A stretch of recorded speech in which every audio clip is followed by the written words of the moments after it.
ازيكم يا حبايبي عاملين ايه؟ قلنا بقى نعمل النهارده فيديو بسيط عشان انا رايحه لماما بالليل. ما تنسوش بقى قبل ما تتفرجوا على الفيديو تعملوا بقى متابعه ودوسوا لايك كتير، لان هو دوت اللي بيعلي الريتش بتاع الفيديو عشان يوصل لاكتر عدد من المتابعين. وما تنسونوش بقى من المتابعه، فضل وليس امر. نكبر بيكم باذن الله. دلوقتي بقى ايه؟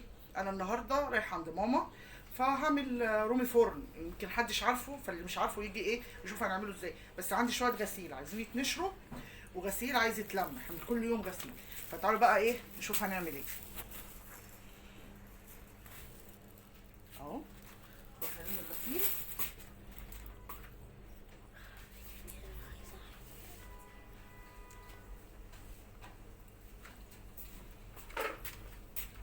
الغسيل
كده انا خلصت ايه ماشيين.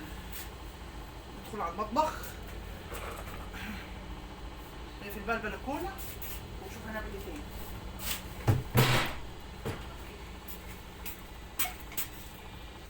نروح نشوف هنعمل اكل ايه. انا ايه هخلص شويه الغسيل الصغيرين دول بسرعه.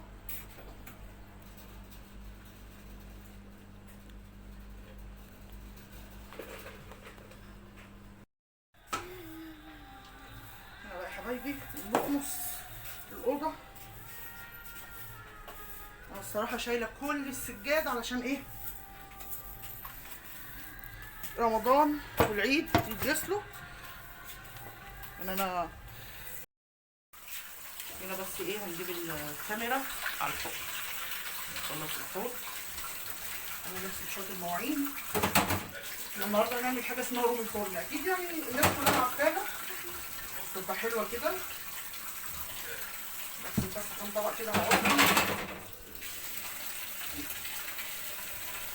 ما تنسوش بقى تشتركوا بقى في القناه بقى، وتعملوا لي بقى متابعه وتفعلوا زر الجرس وتعملوا لايكات كتير، ويا ريت كومنتات. انا هسمع كل كومنتاتكم واحب اسمعها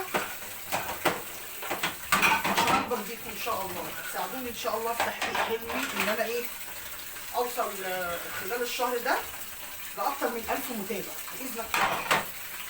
ان شاء الله ان شاء الله في رمضان هيتحقق حلمي واوصل لل1000 ايه؟ ال1000 متابع باذن الله. ويا ريت بقى لايكات كتيره وكومنتات كده حلوه، واللي عايز يسالني اي سؤال يساله لي، انا تحت امركم. خلينا كده ايه؟ نغسل المواعين، نستغفر ربنا.